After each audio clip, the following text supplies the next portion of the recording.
Bienvenue Stéphane, bonjour. Merci Sixtine. Ah oui, alors je voulais vous présenter quand même Sixtine, qui est une spécialiste d'art contemporain, d'art moderne et d'art aborigène, et maintenant aussi qui se spécialise dans les NFT et tout ce qui est token et non-fungible, etc. Enfin, C'est cela. Mais on va on va en parler. on va rester au traditionnel, non, pour Oui, cette fois, je aujourd'hui. crois. Ouais. Merci beaucoup de m'avoir accueilli et de m'avoir invité à cette première session. Je suis extrêmement honorée et ravie de découvrir ton atelier et tes dernières œuvres. Alors, on va en parler un petit peu. Donc, Josh Smith, est-ce que c'est quelqu'un qui te parle particulièrement ou bien c'est juste dans une série d'artistes d'appropriation que tu travailles depuis longtemps?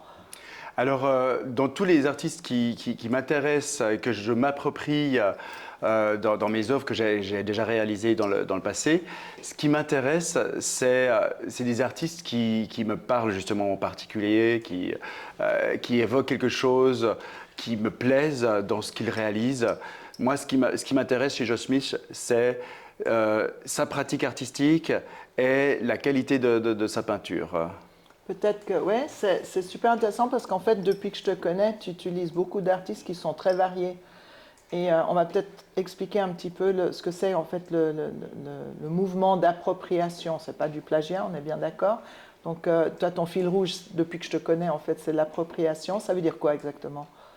Alors, l'appropriation, c'est un mouvement qui s'est développé dans les années 60, notamment avec les artistes comme Hélène Surtevant. Elle a la même période, de la même génération que Andy Warhol. Elle reprenait des œuvres d'artistes de sa génération qu'elle peignait à l'identique. À un tel point que quand elle faisait des Warhol et qu'on demandait à Andy Warhol mais dites-moi, monsieur Warhol, comment vous faites pour peindre vos tableaux? Il disait de demander à Hélène. Donc c'était déjà quelque chose qui était reconnu comme travail. Donc s'approprier des œuvres d'autres artistes ou des photographies, comme par exemple le fait Richard Prince, ou d'autres éléments pour les intégrer dans son travail. Alors, il y en a qui le font de manière très évidente, et c'est le cas de Richard Prince que je viens de citer, quand il a repris par exemple cette photographie de Marlborough telle qu'elle, qu'il a réimprimée. Et il y en a d'autres qui le font de manière plus subtile, comme une sorte de citation, on va dire. Il y a aussi un problème de droit d'auteur, on n'en a pas parlé avant, mais justement avec Richard Prince, il y a un cas maintenant Oui. où il a fait une photo de Prince, le chanteur, pour le coup, et la photographe, elle râle. Hein. Non, non, alors, tu parles de Prince, c'est sûr, parce qu'il y a Andy Warhol qui avait réalisé, en fait, il avait réalisé un portrait d'après Prince, hein, enfin, d'après une photographie de Prince. Ouais, ouais. Et là, effectivement, la photographe du portrait de Prince qui a été utilisée, dont la photo a été utilisée pour la réalisation du portrait par Warhol, a attaqué la fondation Andy Warhol, puisque maintenant Warhol étant décédé, c'est sa fondation qui gère les droits sur ses œuvres, et elle a gagné. Oui, elle a gagné, justement, ouais. Parce qu'il y a une histoire de pourcentage, de voir comment ce qu'on intègre l'œuvre. Toi, tu fais différemment dans le sens où en fait, tu comprends, tu t'imprègnes de l'artiste qui te parle ou que tu as choisi, puis après tu développes, je ne veux pas dire améliorer, tu développes l'image selon toi, selon ta vision. Alors oui, alors justement pour ce qui est de Josh Smith, c'est-à-dire cette exposition que j'ai là actuellement ici dans mon atelier, en fait, elle initie un nouveau travail dont en fait j'ai pour idée de le développer sur plusieurs artistes et plusieurs approches artistiques, de plusieurs démarches artistiques différentes. Donc en fait, tout en le mettant en parallèle avec mes cours d'art où j'explique comment peindre à la manière de Josh Smith, Christopher Wool ou quel que soit un artiste qui soit important, reconnu et qui m'intéresse aussi personnellement, bien entendu. Et encore, que je puisse, moi, reproduire et enseigner hein, en tant que plasticien, technique, plasticien. Alors, justement, ce que je fais, j'ai décidé de réaliser d'abord un portrait de l'artiste. Alors là, on va revenir sur pourquoi je le fais de cette manière-là. Et puis, ensuite, commencer par l'appropriation vraiment pure et dure de l'œuvre, c'est-à-dire repeindre des œuvres similaires à l'artiste, à Josh Smith dans le cas présent, donc des palmiers, dans des vues un peu kitsch, ce qu'on appelle des motel paintings, c'est ce qu'il a voulu réaliser, c'est-à-dire des peintures qui sont jolies et plaisantes pour toute personne qui irait dans un motel et qu'on aurait donc dans sa chambre. Ça, c'est un peu l'idée du tableau. Donc, mon travail, c'est de reproduire ça au début. Puis après, dans le cadre de mon cours, comme j'apprécie l'œuvre de l'artiste, j'ai aussi envie d'amener mes élèves à aller plus loin et de réaliser quelque chose qui leur appartient. En fait, s'approprier le travail de l'artiste. C'est ça. Et comment le faire? Alors, je l'ai fait de manière, on va dire, simple et évidente, en disant, OK, moi je ne vis pas à New York comme Josh Smith, donc il n'est pas sur une île paradisiaque. Je vis à Genève, et à Genève, on a un emblème, c'est le fameux jet d'eau de Genève. Donc, ce que je vais faire, je vais commencer par réaliser un tableau dans la manière de Josh Smith, avec une ombre chinoise, mais au lieu d'un palmier, j'y mets donc le jet d'eau. Et puis après, aller plus loin. Donc, toujours le jet d'eau, mais du coup, y apporter quelque chose qui est ma personnalité, en fait. Et tu pars de plus en plus dans l'abstrait. On parlait hier que George Smith, avec ses appâts de couleurs, etc., il rappelait un peu Bram van Velde. Donc toi, tu reportes aussi un autre artiste, en fait. Tu introduis un autre artiste dans ta peinture. Et puis, moi, j'aimais particulièrement aussi ton idée d'avoir à chaque fois, au fur et à mesure que tu continueras dans cette série, tu auras un portrait de l'artiste, une exposition qu'il a fait. Là, on se trouve au MAMCO. Au Centre d'art contemporain. Pardon, au Centre d'art contemporain. Et puis le nom de l'artiste, en mettant à chaque fois Stéphane Ducret. Hein, il est quelque part. Alors, il est là. Vous aurez, je pense, tous reconnu l'image qui est représentée sur ce tableau, c'est-à-dire que quand on est sur son smartphone et puis qu'on fait une recherche d'images, eh bien, on a deux colonnes avec des photographies ou des reproductions arrondies et deux, trois mots juste en dessous sur deux lignes qui citent la photographie, enfin la provenance de la photographie.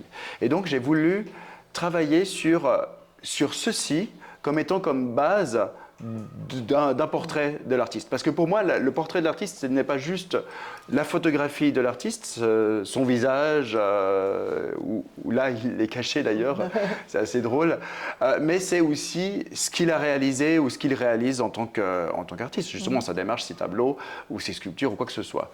Et du coup, j'ai intégré deux de ses œuvres. Alors, on a bien évidemment celle qui m'intéresse actuellement dans cette exposition de la série des Palm Tree Paintings, mais aussi une de ses œuvres qui l'a rendue très, très connue, c'est ces fameuses peintures qu'on a appelées les name paintings, où il a repris simplement son nom. Ce n'est pas du tout une histoire d'ego, mais c'est juste une sorte d'excuse, on va dire, pour traiter de la peinture expressionniste, à la façon de Munch, comme tu disais, ou de Bram van Velde, voilà. Et puis ici, en bas, à gauche, on a une photographie, une peinture d'après-photographie de son exposition au Centre d'art contemporain à Genève, qui a eu lieu il y a une dizaine d'années, que j'ai eu le plaisir d'ailleurs de voir. Et c'est vrai que quand j'ai été voir cette exposition, je me suis dit, mais c'est incroyable, on a une connexion avec Bram van Velde qui est énorme. Donc en fait, lui, il s'est inspiré très certainement, je dis bien, hein, parce que je ne suis pas dans sa peau, mais d'artistes comme Bram van Velde ou bien comme Edvard Munch, et moi je m'inspire de lui ou d'autres artistes. C'est d'ailleurs assez intéressant parce qu'en faisant un petit peu de recherche sur lui, d'abord j'ai appris qu'il était né au Japon, ce que je ne savais pas du tout, et il était de parents, le papa était militaire sur la base américaine, et donc après il a pas mal voyagé, et il a toujours dit dans une entrevue, je crois que c'était un entretien chez Xavier Hufkens, qu'en fait il s'inspirait d'images, mais après c'était dans sa tête, il ne reprenait pas de photos, ou il ne s'inspirait pas du réel. En fait, c'était vraiment ce qu'il y avait dans son image. Et il a aussi fait des vues de rue avec des maisons. pendant la pandémie, je crois, il était enfermé, enfin, comme tout le monde, hein, on était tous dans nos ateliers ou nos maisons. Et puis, il a fait toute une exposition des toiles de maisons. Mais ce n'était pas forcément les maisons en face de chez lui, c'était ce qu'il avait dans sa mémoire. Et puis, je crois que c'est Hauser & Wirth, ils ont exposé ces œuvres de maisons les unes à côté des autres pour faire toute une rue. Et dans l'interview, il dit moi, je ne les avais pas vues comme ça parce que ce n'est pas des maisons qui étaient collées les unes aux autres, mais enfin, ça fonctionne. Donc, c'est assez marrant, en fait, comment souvent il y a une influence extérieure qui peut voir autre chose, qui peut montrer une autre vision. Et à propos de vision, je voulais te demander aussi, toi, sur ta technique, parce que moi, je t'ai connu, tu travaillais à l'ordinateur et sur photo beaucoup. Après, je sais que tu fais des magnifiques dessins. Pourquoi là maintenant de la peinture? Tu as besoin de la peinture, de la matière, ou bien tu continues de faire des sketchs au dessin sur papier d'abord et après tu te lances? Comment tu fais? Alors, j'avais effectivement, en fait, travaillé pendant, je dirais, une dizaine d'années sur l'ordinateur pour réaliser des œuvres que j'allais soit imprimer, soit faire avec des techniciens qui avaient les capacités que je n'avais pas pour réaliser ces œuvres d'après mes dessins dessinés par l'ordinateur. Je voulais quelque chose d'assez plat, clean, pour des dessins, j'ai envie de dire, un peu post-optique, mais post-60s aussi. Et puis pour d'autres, je m'étais déjà réapproprié des œuvres d'art, par contre des œuvres d'art classiques, d'artistes extrêmement reconnus, des œuvres très reconnues comme celle de Monet, celle de Klimt, Degas, etc. Enfin, différents artistes comme ça. Et je les avais fortement pixelisés. Donc, après, il s'agissait d'une impression photo. Mais avant ça, quand j'ai commencé l'école d'art de Genève, qui s'appelle la HED aujourd'hui, et avant même d'entrer à l'école d'art, j'étais déjà peintre et passionné par la peinture. D'ailleurs, à la HED, je me suis essayé avec absolument toutes les techniques que je pouvais essayer. Donc, effectivement, du dessin, de la gravure. Sculpture, non? J'ai essayé un petit peu, effectivement, des objets en 3D. J'ai beaucoup dessiné, en fait, des projets d'objets en 3D. J'en ai réalisé quelques-uns quand je vivais à New York. Et puis après, des œuvres en papier, où j'ai carrément fabriqué le papier. J'étais très inspiré par Ellsworth Kelly. Alors, je retravaillais sur des formes. L'acrylique, la peinture à l'œuf. Enfin, vraiment, j'ai essayé, déjà à l'époque, tout plein de techniques. Donc, ce n'est pas étonnant si aujourd'hui, je me retrouve à m'amuser avec beaucoup de techniques différentes de nombreux artistes d'aujourd'hui.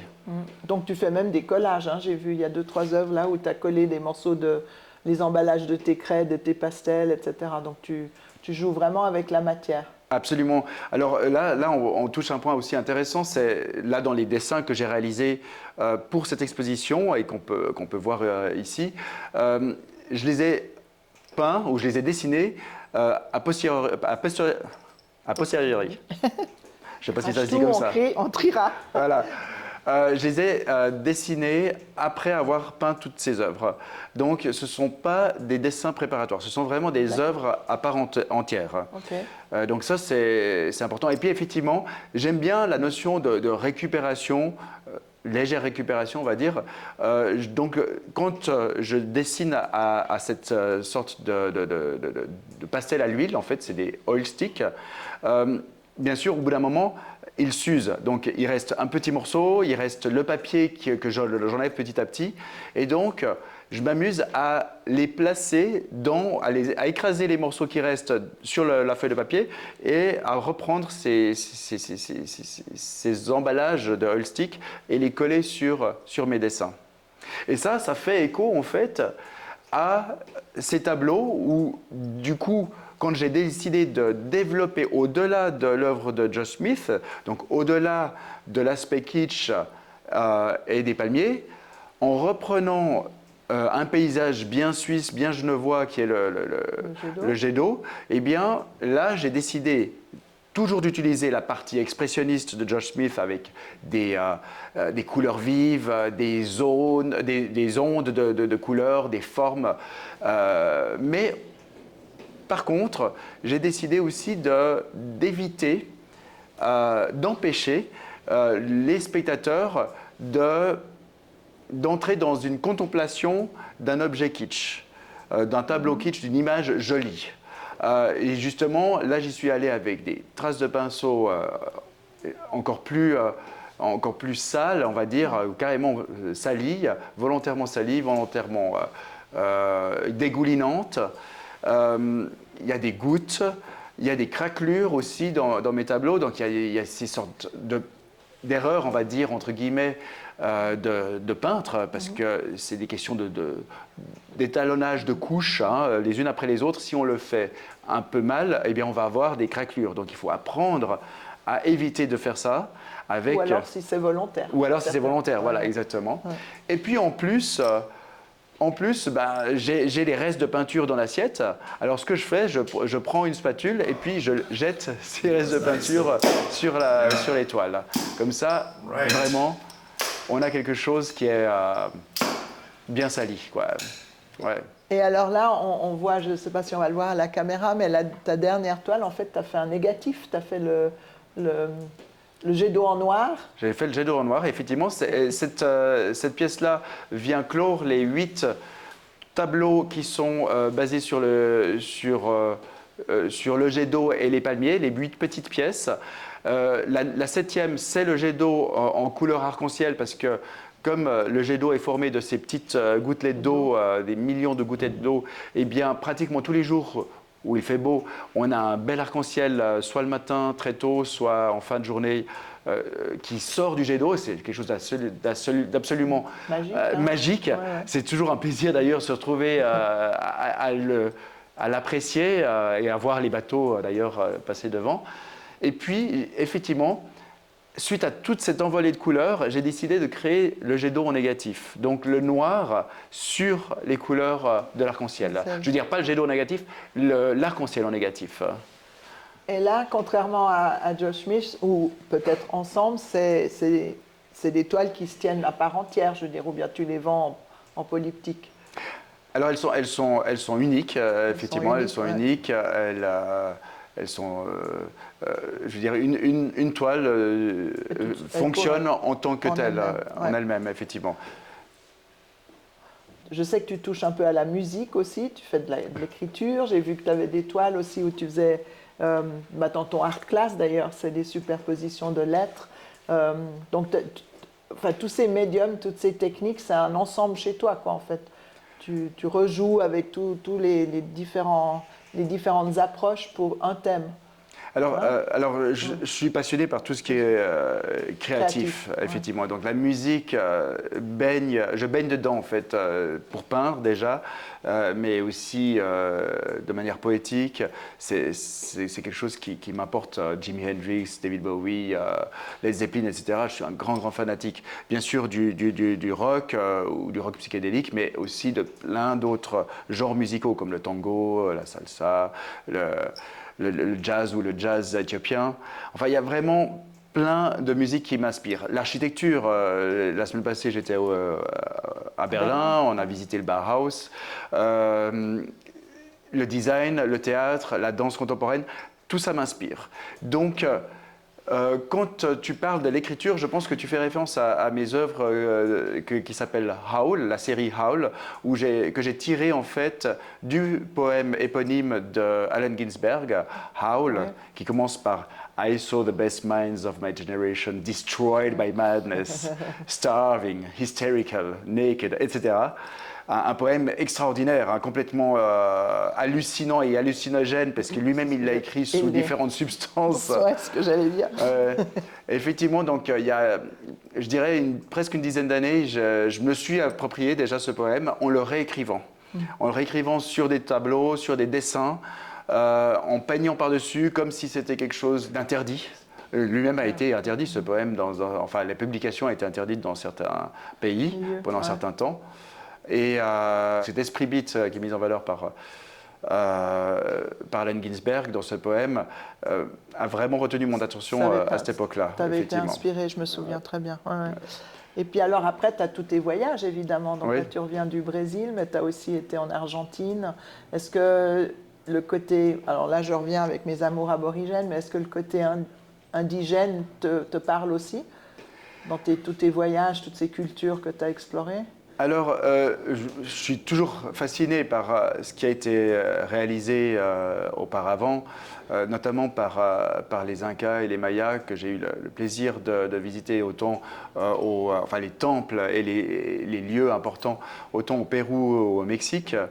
Je suis fasciné par ce que l'être humain est capable de construire. Et vraiment, là, on est dans quelque chose que je ne connais pas bien, et puis qui est de l'ordre du religieux ou des croyances. Mais tout ce que l'être humain réalise de manière culturelle, de manière créative, est quelque chose qui m'a toujours fasciné. Donc oui, je vais aller voir ces choses-là. Et puis bon, mes voyages m'ont emmené, comme tu dis, à Buenos Aires, où j'ai vécu un certain temps, à New York aussi, au Portugal. C'est des confrontations aux autres cultures qui m'importent. Et non seulement aux autres cultures, mais aussi aux autres langues. Quand je suis parti à New York, c'est la première ville dans laquelle je me suis exilé pour développer ma pratique artistique. Ce n'était pas seulement le rêve américain, mais c'était aussi pour moi d'aller, parce que j'aurais pu aller à Paris par exemple, Paris étant une ville aussi culturellement importante. Mais ce qui était important pour moi en allant à New York, c'était d'être confronté à une autre culture, puisque la France elle est similaire à la Suisse, et une autre langue. Et le fait d'être en train de penser d'une autre manière, puisque tu dois parler avec une autre forme conjugale, etc., avec d'autres mots qui ne sont pas ceux dont tu es habitué, eh bien, je me suis dit que ça me permettait d'accentuer ma possibilité de réfléchir, en fait. Ouais. Donc, je l'ai fait volontairement pour ça. Et ça te réveille la curiosité, mais en fait, tu as aussi la passion de vouloir partager toutes tes classes. Oui. Mais en fait, tu aimes beaucoup aussi. D'abord, tu es curieux, mais après, tu aimes bien partager, n'est-ce pas? Je ne me trompe pas. Absolument, oui. Ouais, alors, quand j'étais à New York, d'ailleurs, je passais mon temps à visiter les galeries, les musées, les centres d'art, et aussi à voir des pièces de théâtre ou de danse. Mais je me rappelle que depuis le jeudi jusqu'au dimanche, j'étais dans les galeries et les musées, je faisais les vernissages, sans compter bien sûr les soirées. Très important aussi. Toujours, toujours. Et cette passion que j'ai justement pour les œuvres des autres artistes ou pour les démarches des autres artistes, à un moment donné, a été tellement forte que j'ai eu l'impression que mon travail n'était plus que celui des autres, en fait, ou l'image de celui des autres. Et là, je parle d'avant ce que je réalise maintenant. Et ça m'a perturbé. Je me suis dit, mais où suis-je là-dedans? Est-ce que j'ai une identité moi-même? Une personnalité à toi. Et donc, j'en ai fait un burn-out. Je me suis dit, je suis un mauvais artiste, un mauvais peintre, j'arrête tout. Et c'est là que j'ai créé Art Class. Art Class qui a été, en fait, un moyen pour moi de partager cette passion que j'ai pour les œuvres des autres artistes et mes connaissances aussi de leur travail, puisque c'est quelque chose que je passe mon temps à développer. Je passe mon temps à voir des expositions, en fait, à visiter des villes. Tu as appris à te connaître à travers le partage, en fait. Voilà, exactement. Et alors, pour en revenir à cette collection-là, donc tu vas avoir évidemment plusieurs artistes. Josh Smith étant le premier. Absolument. Comment tu fais? Tu sais déjà, tu as déjà les 10 artistes prochains dans ta tête ou bien tu as le prochain? Comment tu fais? Comment tu opères? Alors j'ai mon iPhone pour prendre les notes. C'est vrai que c'est la manière plus contemporaine d'écrire, de faire des esquisses. Mais oui, alors j'ai vraiment déjà une dizaine d'artistes. Voilà, ils ne seront pas forcément dans l'ordre que je les ai inscrits dans mon iPhone, dans mon carnet de notes. Mais oui, il y a une dizaine d'artistes que j'ai envie de reprendre. Chaque fois avec un tableau unique qui sera ce portrait de l'artiste, et donc sous cette même forme, mais par contre compositions différentes, nouvelles photographies d'artistes, nouvelles œuvres, et puis il y aura je ne sais pas, moi il y aura que des carrés peut-être, pardon. Mais tu vas garder le concept du smartphone. Google Search, là, du smartphone. Alors ça, ce sera reconnaissable, on va voir ça à chacun des tableaux. J'espère pouvoir. Et alors, combien de temps? Alors, j'imagine, il y a beaucoup de recherches, mis à part ta connaissance que tu as déjà. dès le moment où tu te lances, combien de temps il te faut pour faire ta collection, puis arriver à la pièce finale, Stéphane Ducret? Bonne question. C'est toujours, en fait, un processus, je dirais, qui est assez long, de plusieurs mois, parce qu'il faut que je m'exerce, il faut que j'essaye. Et puis parfois, je laisse tomber aussi de côté un artiste parce que je n'arrive pas encore à percer les mystères de sa technique et je reviens dessus plus tard. Donc oui, plusieurs mois. Plusieurs mois. Et tu arrives à faire deux en même temps? Je veux dire, tu en laisses tomber un, tu reviens, tu repars ou... Oui, il y a toujours cette pensée-là. Et puis, en fait, je pense qu'un des tout prochains artistes que je vais faire, si ce n'est le prochain, ce sera très probablement Gerhard Richter. En réalité, j'ai déjà travaillé sur certaines de ses œuvres. Ouais. Donc, j'ai déjà commencé cette démarche-là que l'on voit ici avec Richter auparavant, mais sans avoir fait son portrait. Simplement, la démarche n'était pas encore claire. C'était plus, en fait... D'ailleurs, on peut carrément parler de hasard, parce que quand j'ai développé l'œuvre de Richter, préalable, c'était pour pouvoir peindre par-dessus et aller plus loin. Et j'ai tellement adoré l'œuvre que j'ai réalisée et qui est en ce moment chez moi d'ailleurs, accrochée depuis plusieurs années chez moi, que je ne peux pas aller plus loin. J'ai senti qu'il y a une limite. Il faut que je respecte ce que j'ai fait en peignant d'après Richter. Ça, j'ai toujours entendu, pour un artiste, que ce soit un peintre ou un écrivain, un poète, c'est savoir quand s'arrêter, quoi. Très difficile. Voilà. Très difficile, très difficile. Oui, oui. Et puis je le vois d'ailleurs dans mes ateliers, surtout quand on peint d'après Richter. J'ai toujours au moins une personne qui n'arrive pas à s'arrêter à temps. Et on doit recommencer. Mais même moi je ne suis pas exempt de ceci parce que j'ai réalisé une œuvre dans ma série précédente qui s'appelle Real Estate, où je m'approprie des œuvres d'autres artistes. J'ai réalisé une œuvre d'après Richter que j'ai incluse dans cette toile, là, dans un salon. Et cette pièce-là, eh bien, j'ai dû m'y prendre à 2 fois. D'accord. J'ai vraiment j'ai peint, je dirais, une douzaine de couches de couleurs avec la palette de Richter que j'ai fabriquée exprès pour. Et à la fin, il y a eu un problème, ça ne jouait pas. Je ne me suis pas arrêté à temps. Et bien, j'ai tout raclé et j'ai tout recommencé. Comme il fait lui d'ailleurs. Ouais, il t'a habité. Ouais. Mais dans cette collection-là, si on en revient, parce que moi j'ai beaucoup aimé Real Estate, il y avait aussi des extérieurs. Il y avait un magnifique jardin japonais avec le chat là blanc en bas de la toile, etc. Donc là, l'idée, pour ceux qui ne connaissent pas la collection, c'était vraiment des intérieurs il y avait une maison à Aspen, il y avait enfin des vrais intérieurs architecturaux qui étaient très beaux en soi, dans lesquels Stéphane avait inclus des œuvres d'artistes qui l'inspiraient. Et donc, tu avais fait Warhol, tu avais fait la Factory, tu avais fait la montagne, tu avais fait la maison, le salon ovale, le bureau ovale de la Maison Blanche. Absolument. C'est ça, ouais, absolument. Oui. Et puis donc cette œuvre dont tu parles avec Mousseline, Feu, ma petite chatte, c'était ma petite chatte qui m'a beaucoup accompagné pendant la période Covid. Et je l'ai peint d'ailleurs dans mon appartement parce que je pensais que je n'allais pas pouvoir sortir. Donc elle était là à côté de moi. Et à un moment donné, j'ai ressenti le besoin de l'inclure dans cette pièce, avec Ronnie Horn, avec cette sorte de... on dirait une piscine, mais en fait, c'est une énorme pièce en verre brut, pas brut. Poli. Alors, il est complètement poli dessus et complètement mat de côté. On dirait effectivement un bassin.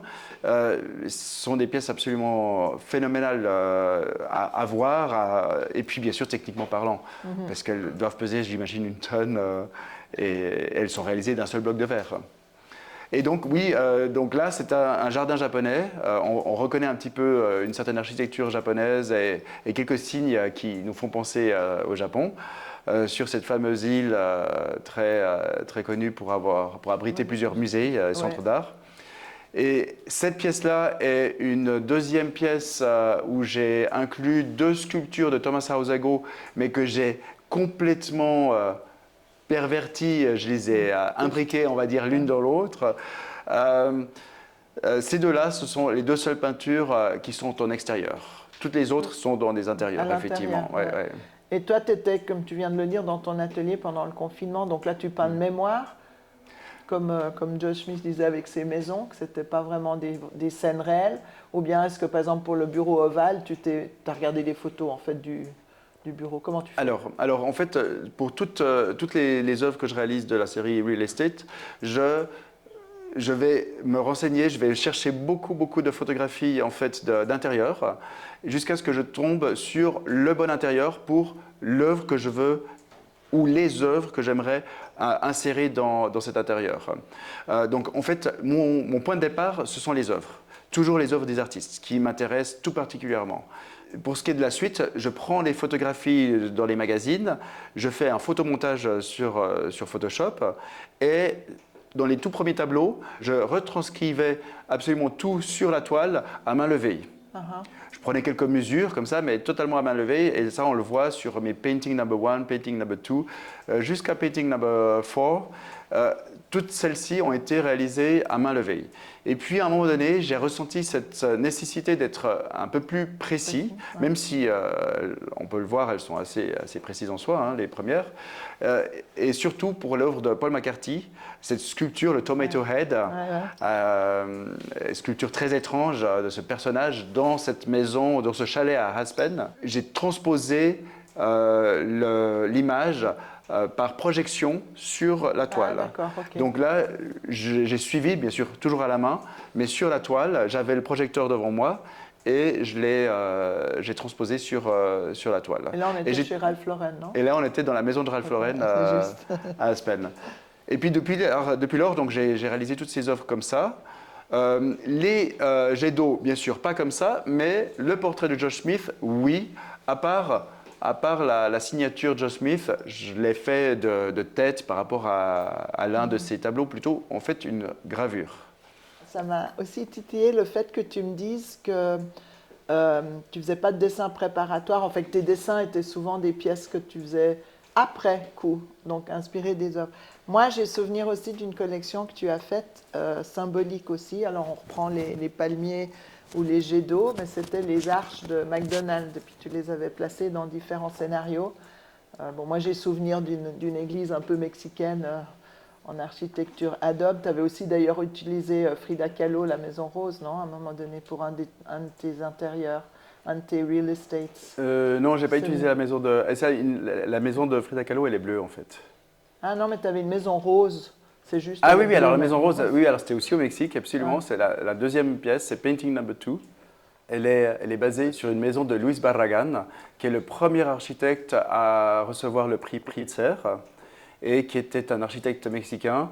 J'ai eu le plaisir d'aller rendre visite à cette maison-là et à au moins 5 de ces maisons à Mexico City même, de Luis Barragan, et avec un groupe d'ailleurs. Ouais. Et donc, cette maison-là, j'ai pu la voir, l'intérieur de la maison. Par contre, le rose que j'ai mis, en fait, c'est le rose de l'extérieur de la maison, l'intérieur étant de couleur verte. Mais il y avait du bleu aussi, non? L'écriture, elle était bleue? Alors, l'écriture était noire parce que c'était un Christopher Wool que j'avais inclus dans la maison. Et je m'étais approprié une œuvre de Christopher Wool qui disait « If you can't take a joke, you can get the fuck out of my house ». Et moi, comme c'était mon travail qui m'intéresse, c'est l'art, j'ai changé par « If you can't take art, you can get the fuck out of my house ». Voilà. Et j'avais écrit joke d'abord, donc volontairement, je l'ai écrite. Et puis après, j'ai passé par-dessus avec du blanc pour... l'effacer et repasser par-dessus avec... Un repentir de Ducret. C'est pas un repentir, c'est vraiment un statement, une intention, voilà, exactement. Ouais. Et puis alors, les 3 ou 4 chandeliers qui sont là, des chandeliers assez anciens, traditionnels, mexicains, avec des bougies qui sont posées là, en fait, ne sont pas issus de la photo que j'avais obtenue d'un catalogue, d'un magazine, sur cette maison, mais je les ai photographiés sur place parce qu'elles étaient là. Ah, ok. Ouais, ils étaient là. Ouais. Très bien. Alors raconte-nous un peu ton utilisation de la symbolique avec les arches de McDo, etc. Ah, oui. Ça, c'était tout elle était belle cette exposition, mais c'était que des œuvres sur papier pour le coup, non? Alors, en fait, c'était une exposition que j'avais eue à la galerie Goen Contemporary, ici à Genève, où il y avait en fait des œuvres sur papier et puis 5 de mes tableaux de la série des intérieurs, voilà, des real estate. Ouais. Et ces dessins et ce tableau, qui est d'ailleurs ici, exposé là, c'est toute une petite série basée sur des œuvres des deux frères Jake et Dinos Chapman, qui font des sculptures, en fait, des installations et des sculptures assez iconoclastes et puissantes par rapport à la guerre, par rapport aux catastrophes de la guerre, par rapport à la religion, justement, et à McDonald's, qu'ils traitent ensemble. Donc on a le Ronald McDonald qui est sur la croix, comme un Jésus-Christ, et qui est réalisé en bois avec des usures de l'époque, comme si ce Ronald McDonald était issu du XVIe ou XVIIe siècle. Et puis on a un autre personnage qui tient des frites, et un paquet de frites et puis un gobelet en plastique. Mais ce personnage-là est bien sûr un personnage McDonald, mais il est fabriqué dans la technique, dans une technique du centre de l'Afrique, traditionnelle, en bois sculpté, comme si c'était un masque africain ou une sculpture africaine. Comme si aussi, je ne sais pas, au XVIe, XVIIe, XVIIIe siècle ou actuellement, on sculptait ce genre d'icônes, voilà, d'iconographie. Absolument. Donc en fait, moi je les ai inclus, je les ai intégrés ou appropriés aussi. Je les ai donc intégrés dans mon tableau et dans une cuisine qui a énormément de charme, avec beaucoup de vaisselle ou de faïence en céramique. Et donc, on peut imaginer les très bons plats qui sont cuisinés dans cette vaisselle-là. Oui, ça c'est aussi une de tes passions, hein, la cuisine. Oui, c'est vrai. Donc, c'est pas innocent que je reprenne les frères Chapman et que je les lie à la vaisselle, effectivement. Ouais, c'est marrant, il y a une espèce de tendance maintenant, je ne sais pas ce que tu en penses, dans l'industrie de l'art. On a vu Thomas Hugues là, qui part maintenant pour faire Passion et cuisine ou Passion et...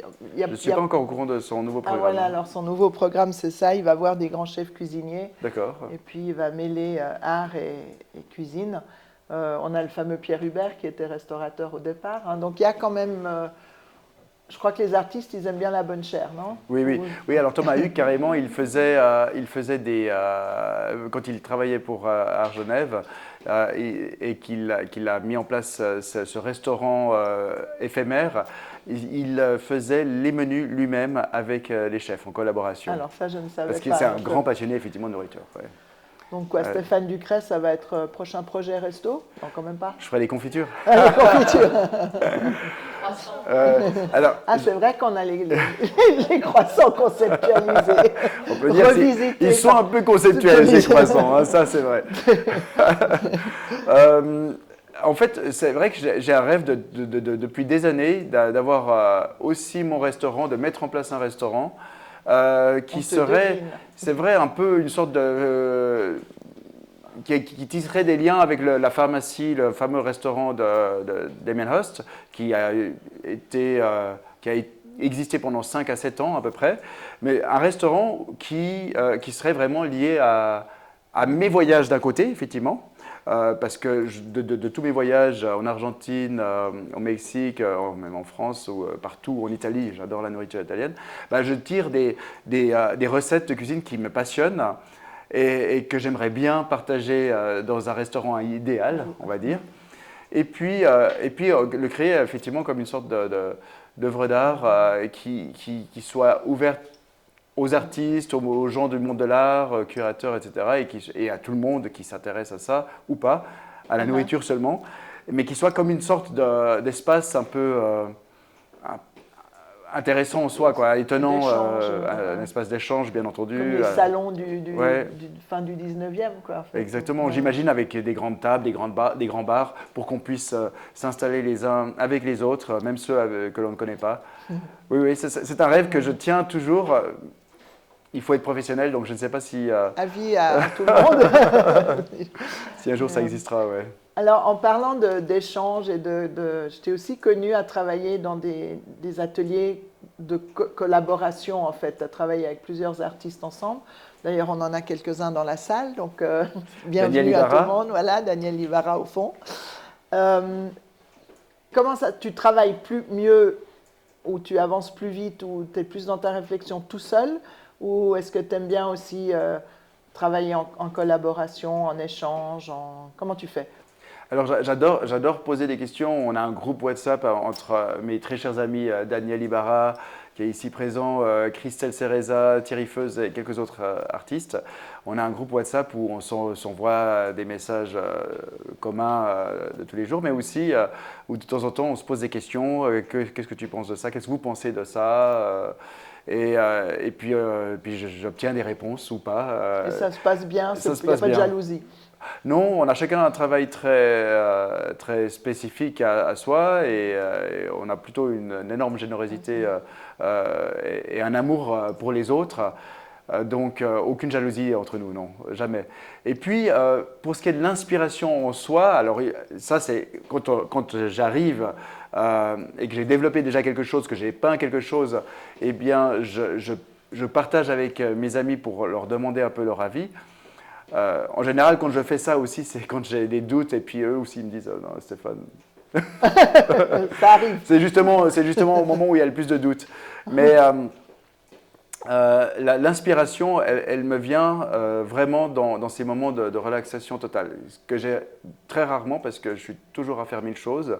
Entre les ateliers que je donne, ma peinture et puis et tes voyages. Mes voyages, toute la gestion.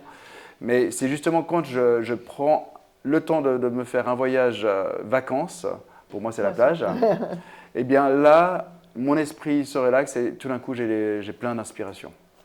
Et là, comme je suis parti 3 mois, alors il n'y avait pas 3 mois de vacances en Amérique latine, mais il y avait 2 semaines de vacances d'abord, puis après j'ai travaillé tout le reste du temps, eh bien c'est incroyable, mais dès que je me relaxe, ça peut être même déjà dans l'avion, en partant, j'ai déjà des idées qui me viennent. Donc je peux vous assurer que c'est frustrant parce que je partais pour 3 mois et je savais déjà ce que je voulais peindre ensuite. Donc l'idée des portraits m'est venue presque tout de suite et plein d'autres idées. Donc je suis là, je ne vais pas pouvoir peindre, c'est l'enfer. Mais j'aime bien aussi ce laps de temps de réflexion, c'est-à-dire que j'ai des idées, je les écris, je les garde en tête aussi. Et cette frustration de ne pas pouvoir la mettre en place, telle idée tout de suite, elle est bonne parce que l'idée évolue. Et par exemple, pour le portrait, j'avais une idée totalement différente de ce que j'ai fait maintenant. Et ça a mis 3 mois avant d'arriver à cette idée-là, en fait. Ouais. Donc, je suis très content. C'est intéressant. Ouais. Alors, la technologie, tu l'utilises. D'ailleurs, on te suit avec grand plaisir sur les réseaux sociaux. On a toujours tes vidéos. C'est bien parce qu'on peut visiter des galeries dans le monde entier, finalement, avec toi. Moi, je ne vais pas pouvoir m'empêcher quand même de te poser la question, vu que je suis plongée dedans maintenant. La technologie maintenant qui arrive, comment tu vois le monde du métaverse, de la 3D, du digital, de l'art génératif et tout? Tu t'y intéresses ou pas du tout? Je le vois, alors je m'y intéresse évidemment parce que ça fait partie de mon métier, de l'évolution de mon métier d'artiste. Donc c'est important de connaître ce qui se fait. Je pense qu'il y a des choses qui me paraissent très intéressantes, notamment sur le fait de savoir où se trouve une œuvre, qui en est le propriétaire, à travers les NFT qui servent plus de puçage de l'œuvre, j'ai envie de dire, et des différents propriétaires. Moi, je voulais juste plus parler des technologies. Des technologies, voilà. Oui, j'ai bien compris. J'y venais. En fait, là, ce qui m'intéresse, en fait, c'est qu'il y a des artistes qui ont déjà développé des technologies grâce à l'ordinateur et réalisé des œuvres avant que les NFT arrivent et qui ont fait des œuvres intéressantes et puis qui ont trouvé juste une autre voie avec les NFT. Et puis, il y en a d'autres aussi qui l'utilisent et qui font quelque chose qui me plaît énormément. Alors, ça dépend. De nouveau, autant que dans la peinture, dans la sculpture, dans l'installation, dans quoi que ce soit, il y a du bon, il y a du moins bon. Et je pense qu'il y a des choses qui fonctionnent et d'autres qui fonctionnent moins bien. Alors, dans ce qui fonctionne, il y en a un que j'adore personnellement, c'est Urs Fischer, voilà, Urs Fischer, notre un Suisse, il est suisse, un Suisse qui vit à New York. Ouais. Absolument. Ouais. Mais en fait, c'est vrai que depuis qu'il y a des ordinateurs, donc on va partir après la Deuxième Guerre pour le faire rapidement, il y a énormément d'artistes qui ont évolué avec ce qu'ils appellent media art ou tech art, et puis après il y a eu la vidéo. Enfin, il y a eu beaucoup d'utilisation de technologie dans l'art à travers les dernières, disons, 50 ans. Ouais, absolument. Okay. Est-ce qu'il y a quelque chose que je ne t'ai pas demandé, que tu voudrais partager Alors, il y a quelque chose que tu m'as demandé, mais que je n'ai pas, puisqu'on a changé de caméra. Et une question à laquelle je n'ai pas finalement répondu, c'est cette fameuse œuvre que j'adore particulièrement de ma série Real Estate qui reprend la Maison Blanche, en fait. Très bien, le bureau. Le salon ovale de la Maison Blanche. En fait, pour m'inspirer de l'intérieur, j'ai déjà utilisé une œuvre d'art. J'ai utilisé une photo de Thomas Demand, ce fameux artiste allemand qui réalise des maquettes parfois en taille réelle, tout en carton et en papier d'intérieur, et qui a construit une maquette de la Maison Blanche et qui en a photographié, qui en a tiré 5 photographies différentes. Et moi, j'ai choisi justement l'une de ces photographies comme étant la base.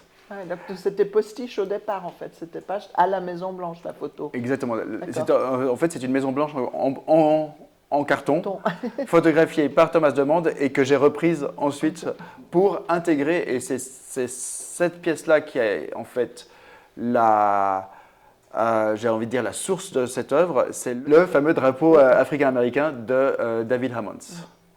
Donc, ce drapeau qui a les couleurs jamaïcaines, si je ne me trompe pas, du pays jamaïcain, mais qui est un drapeau totalement américain, avec les étoiles, avec les lignes américaines, enfin voilà. Et pour David Hammonds, qui traite de cette minorité africaine-américaine qui est souvent pauvre et qui souffre de racisme, d'impossibilité d'avoir l'accès au bon job, eh bien, etc., etc. Enfin, il y a tout un travail. Il nous faut une autre heure. Voilà, qu'il développe. Eh bien, pour moi, c'était important de l'utiliser, de l'intégrer dans une œuvre. Et c'était évident que ça devait être dans le bureau ovale. À la place du drapeau original. Parfait. Voilà. Mais c'est vrai que là aussi, tu as peint, tu m'avais raconté à l'époque, beaucoup de couches. Pour avoir la patine sur le bureau et tout, je me souviens que tu m'avais dit que tu avais peiné aussi un peu, ou bien tu avais fait exprès. Non, j'ai eu quelques petits problèmes parce que, en fait, pour plusieurs de mes tableaux, j'utilise comme dilutif de l'huile qui sert justement à la peinture à l'huile. On peut utiliser d'autres techniques différentes. C'est la térébenthine qui rend très liquide une peinture, et puis l'huile qui la rend liquide mais pâteuse en même temps.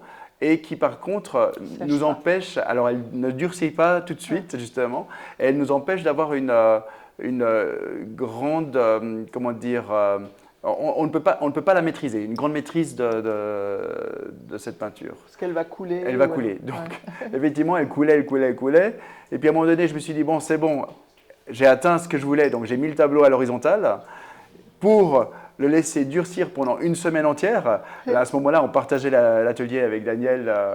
Je vois qu'il sourit de ça, déjà parce que je prenais la moitié de l'atelier avec ce tableau.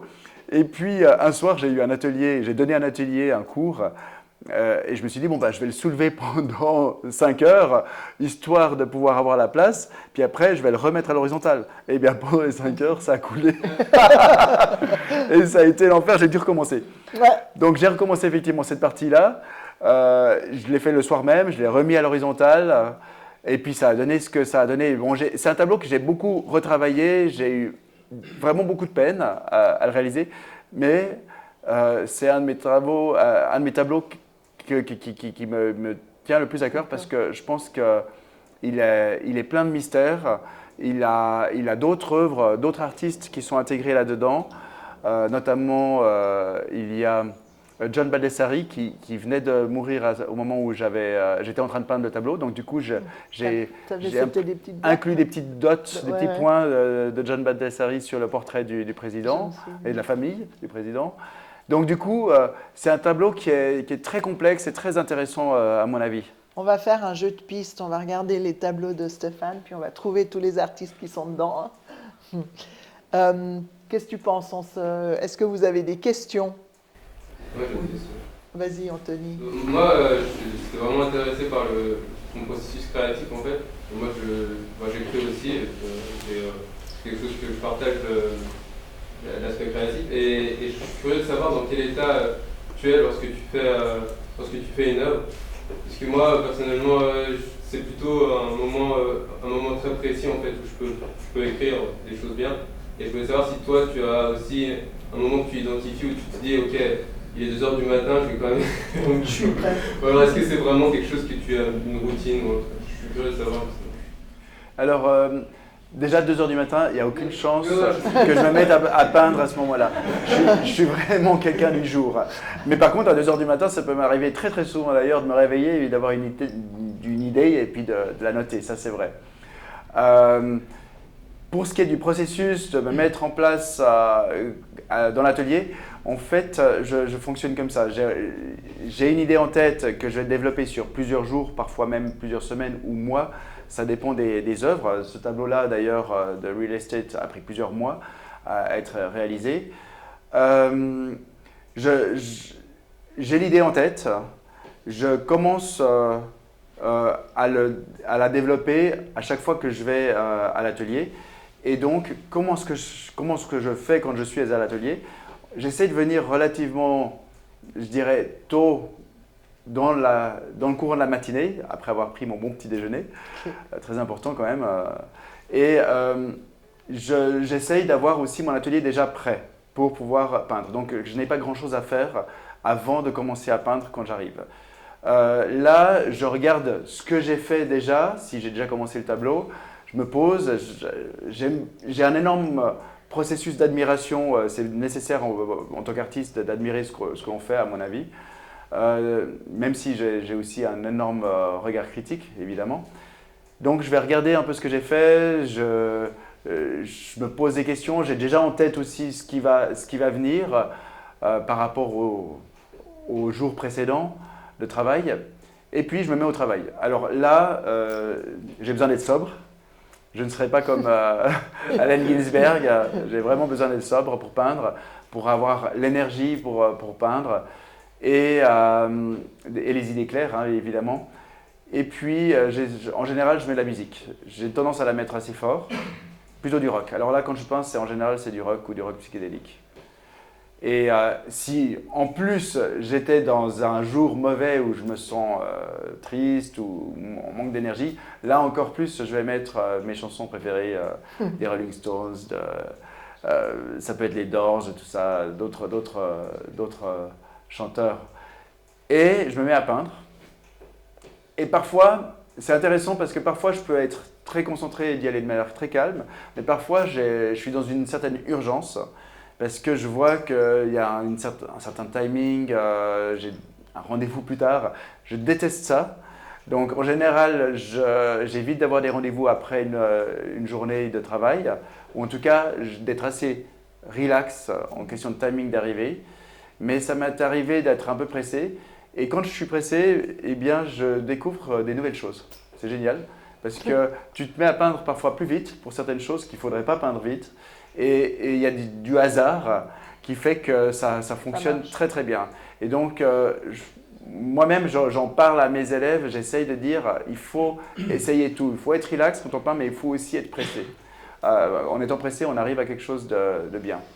Et puis, idéalement, justement, éviter d'être pressé quand même tout le temps pour pouvoir, à la fin de la journée, après la demi-heure de nettoyage, parce qu'il y en a pour une demi-heure facile de nettoyage du matériel, me poser, regarder ce que j'ai fait, admirer, avoir ce moment de plaisir en me disant ouais, je crois que j'ai fait un bon travail aujourd'hui, être fier de mon travail. Même si le lendemain, ça peut arriver que je me dis ouais, c'était pas si bien que ça. Je vais reprendre, je vais recommencer, je vais retravailler ça, j'en sais rien. Mais ouais, c'est important, je trouve, de se poser. Et ça m'est arrivé, surtout avec ma série Real Estate, de passer carrément 2 heures devant mes tableaux à les regarder et ne rien faire d'autre que les regarder. Excellent, merci. Avec plaisir. Stéphane, tu parlais au début de l'influence des langues sur ta manière de concevoir, de vivre les choses de l'intérieur. Tu parles couramment plusieurs langues. Est-ce que parfois aussi tu utilises ce procédé-là pour créer, ou c'est quelque chose que tu penses avoir intégré qui se traduit de manière constante dans ton œuvre? Alors je pense que c'est simplement inconscient s'il y a quelque chose qui est lié aux langues. Je pense que l'idée de la langue, ça a été vraiment surtout pour moi cette nécessité de me confronter à quelque chose qui m'est inconnu et d'une autre manière de penser, puisque le cerveau, quand même, si ce n'est pas une langue maternelle, doit réfléchir, en tout cas dans un premier temps, à la langue qu'il va utiliser. Et donc ce processus-là, je l'ai utilisé pour pouvoir essayer en tout cas d'agrandir mon champ créatif, mon champ d'ouverture d'esprit à tout ce qui est possible. Et d'ailleurs, puisqu'on parle de cette ouverture d'esprit, ça me fait penser que j'ai pris des cours de guitare il y a quelques années. Je me suis acheté une belle Fender Stratocaster et j'ai pris quelques cours de guitare pour deux raisons. La première, c'est cette fascination que j'ai pour Jimi Hendrix, pour Mick Ronson, le guitariste de David Bowie sur certains de ses albums les plus rock, ou parmi les plus rock, parce qu'après il a eu un autre guitariste et d'autres albums rock d'ailleurs. J'ai voulu me mettre dans leur peau d'un côté en me disant mais qu'est-ce qu'ils pouvaient ressentir ces guitaristes, ces chanteurs, en espérant arriver à un niveau un petit peu, si j'arrivais à 10%, ce serait déjà génial, j'y suis même pas encore là. Et puis aussi dans un autre processus, c'est celui de me mettre dans la position de l'élève.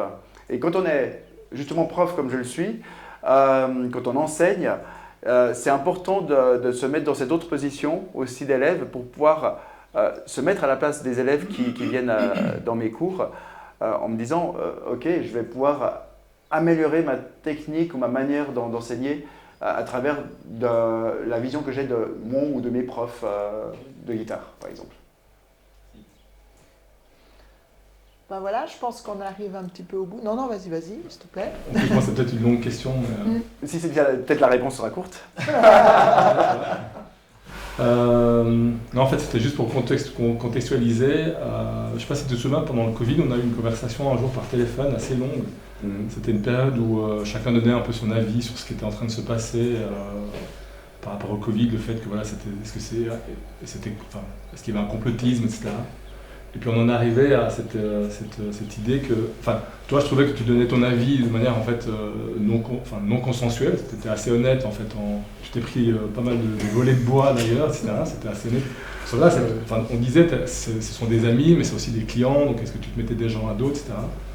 Et je ne sais pas si tu te souviens, en fait, à un moment, on est arrivé à cette discussion. Enfin, on a transposé sur le fait que, en tant qu'artiste, est-ce que finalement, dans le travail qu'on doit faire, est-ce qu'en fait on doit se positionner aussi par rapport à l'état du monde, vu qu'on vit dans un monde qui est en pleine mutation.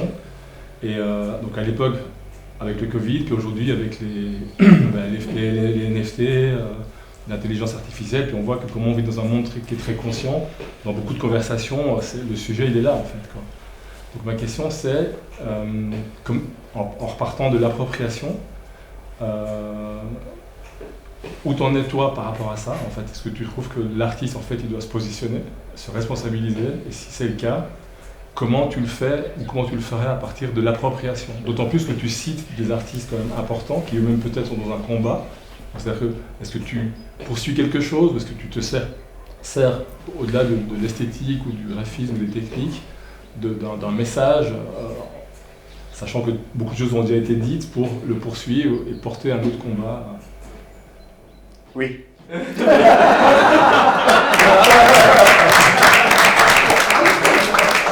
Pour répondre comme moi, Roll répondait dans une interview, et par oui ou par non, et pour donner une réponse courte, je précise qu'avec Patrice, on a des conversations plutôt longues, effectivement, en général, ce ne serait pas étonnant. Mais oui, alors, absolument, Mark Rothko lui-même le disait, être artiste, créer des œuvres, c'est un acte politique. Et je pense que si on regarde le travail de Rothko, on n'a pas du tout une impression liée à la politique du moment ou quoi que ce soit. Et je pense, comme lui, que être artiste, c'est une responsabilité qui est politique ou sociale, ou en tout cas c'est une responsabilité importante de partage, de dialogue, de plein de choses. Donc oui, aussi le monde dans lequel on évolue a toujours eu un impact sur moi en fait. Quand j'ai grandi, j'ai décidé d'être artiste parce que je ne me sentais pas assez cynique pour faire du business en fait, j'ai envie de dire, et de vendre du PQ, même en étant graphiste, ou de vendre des voitures qui ne m'intéressaient pas, en faisant de la publicité. Par exemple, parce que comme j'étais créatif, j'ai pensé à un moment faire de la publicité. Je me suis pas senti assez, c'est vraiment cynique, c'était le mot que j'avais en tête quand j'étais adolescent, pour faire du business. Et je me suis dit, moi je peux rien faire d'autre que d'être artiste, c'est plutôt avoir un regard sur le monde dans lequel je vis. Et c'est peut-être aussi pour ça que j'ai pas d'enfant encore, parce que j'ai du mal à me dire, est-ce qu'on peut en amener encore dans ce monde. J'ai ce regard-là. Et à travers le travail que je fais, en fait, j'ai un peu l'impression que j'essaye d'éviter de parler du monde dans lequel on vit. Même si, effectivement, pendant le Covid, j'en ai un peu parlé sur les réseaux sociaux. Mais ça, c'était lié à ma frustration du moment, effectivement. Et puis, Daniel. Juste quelques mots, étant donné que j'ai le plaisir et le privilège d'avoir partagé, de te connaître, d'avoir partagé plusieurs fois des ateliers avec toi et avec nos autres amis que tu as cités tout à l'heure. Et j'ai l'impression, enfin, c'est une des premières fois que je sors depuis que j'ai tous ces problèmes, donc je suis vraiment ravi. Quand il parle des processus créatifs, dans mon cas, c'est justement quand les notions montent et puis quelque part, tu fais en sorte de tourner même où tu remets énormément. Là, je suis très très touché par ces portraits que vous êtes en train de faire. Et là, je me disais, je crois que quand même, je vais participer avec quelques touches parce qu'il y en a beaucoup et que tu as éveillé lors de ton discours. Et je crois qu'il y a certaines, peut-être que c'est aussi des choses que ça fait longtemps que j'avais envie de te dire. Et je crois que l'atmosphère s'est prête parce que ces années dans lesquelles on a partagé, j'ai découvert vraiment une personne formidable qui a des talents immenses. Et parfois, ces talents, même dans les discussions avec d'autres artistes, et même dans lesquelles parfois j'étais présent et que tu t'es posé des questions, tu arrives ici, tu avais quitté la peinture. Je crois que les amis en question, et tu sais, je parle de Marva, Christelle Ceresa, Thierry Feuz et d'autres amis, Charlotte Hopkins Road, et puis d'autres, hein, parce qu'il y en a. Et quand tu as parlé de ces échanges, je crois que c'est particulier. Tu sais bien que j'ai participé dans des tas d'expériences, aussi dans le monde entier. Je crois qu'on est gâté par rapport à ces groupes, Spray, on avait parlé comme ça, on avait appelé comme ça, parce qu'il y avait une grande sincérité. Toujours il y a une grande sincérité. Même quand on n'était pas d'accord dans certaines choses, on les parlait, ou même quand on disait, hey, les gars, je crois que, qu'est-ce que vous pensez, je suis plutôt touché. Parfois on ne voulait pas te donner une douche froide, mais tous, ils ont. Je crois qu'il y en a pas le respect probablement qu'il y avait entre nous et les soins des amitiés et de la personne et du travail de l'autre.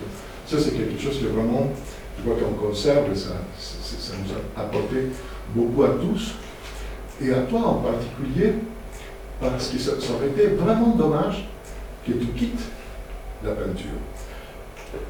quand j'ai vu cette guitare, j'ai adoré déjà la guitare, et je voyais, mais je sais où il part. Et puis, en fait, le fait qu'on avait partagé des ateliers, je me suis rendu compte qu'il avait justement ces qualités dans le travail, comme d'autres, je ne dirais pas que des artistes, mais aussi parfois des galeries qui disaient, oui, mais c'est vrai que Stéphane se cherche, mais il se cherche un peu trop, à tel point qu'il se perd. Et tout ne perdait pas, c'est-à-dire, bon, on s'égare un petit peu, mais on revient. Parfois, on revient avec la tête comme ça, parce qu'on s'est battu contre tous nos fantasmes, peut-être, et puis nos besoins. Mais à chaque fois, tu as ramené des choses et que tu as su les partager, parce que, étant donné qu'on partageait l'atelier, j'ai vu beaucoup de tes classes qu'autrement je n'aurais pas vu, étant donné que je fais mon chemin. Mais le fait d'être dans ce lieu-là, j'ai vu les soins que tu portais, et je dirais même la passion, l'amour avec lequel tu te donnes pour transmettre l'art à d'autres personnes. Encore plus, j'ai vu qu'il y a des gens qui n'avaient jamais pas, en 2 heures, 3 heures, ils ont acquis des techniques. Je me suis dit, mais si, il fait 3 heures pour une dizaine d'artistes, la personne ne va vraiment rentrer des plans dans l'art, c'est-à-dire ensuite lire et comment tu l'as préparé. Là, beaucoup de gens, quand on disait, on dirait que Stéphane il est très cool, mais il n'est pas très cool, il est vraiment très pointilleux, méticuleux. Et non, non, t'es vraiment cool, t'es vraiment quelqu'un de très très sympa, très agréable, mais quand il s'agit des travail, t'es très professionnel, et là, tu ne te permets pas, tu ne t'écartes pas à tel point de vraiment être pointilleux. Chose que quand on partage, tu vois, oui. Mais c'est bien qu'on se disait les choses, parce que si on ne disait pas, peut-être on aurait parti chacun d'un côté. Et je voulais ajouter ces choses-là dans cette conversation, parce que je crois que ton travail, c'est quelque part, tu fais de ta vie un art. C'est-à-dire là, quand tu as parlé, quand vous avez parlé de la question gastronomique, chose que j'avais pas ceci encore, je sais que tu as fait les là que je goûte souvent, mais les voyages, la confrontation culturelle, d'ailleurs, on s'était connus avant que tu parles à New York et en Argentine, moi je suis né en Uruguay, donc quand il revient de son voyage, on parlait dans la même langue, avec un accent, vraiment pratiquement le même accent. D'ailleurs, on chantait des tangos ensemble à la TG quand on était revenus. Et donc, toutes ces choses-là, on les regardons depuis avec une certaine recul, pour ainsi dire. Je t'ai vu grandir, et là, je crois que tu es arrivé à un point, Stéphane, où toutes tes quêtes prennent forme. Et quand Sixtine parlait donc de cette quête et de cette recherche dans l'appropriation, on voit beaucoup plus clair, c'est-à-dire la série Real Estate que j'ai vue pratiquement presque trait par trait, c'est formidable. Comment, puisque souvent nous sommes à la fois plusieurs personnes, ça dépend, tu aurais pu, bon, je ne pense pas que tu aurais été un bon businessman tel qu'on le pense, mais probablement un très bon publicitaire parce que tu as le sens de la communication et tout ça. Mais c'est l'autre chose, c'est la chose interne. Cette manière dans laquelle, suite à la dernière discussion, tes valeurs, tes convictions, ta participation de la société sont une autre. Et tu es arrivé à mûrir de telle manière que ce que tu donnes à tes élèves, c'est de l'élixir de vie. Donc, d'abord mon ami. Bravo.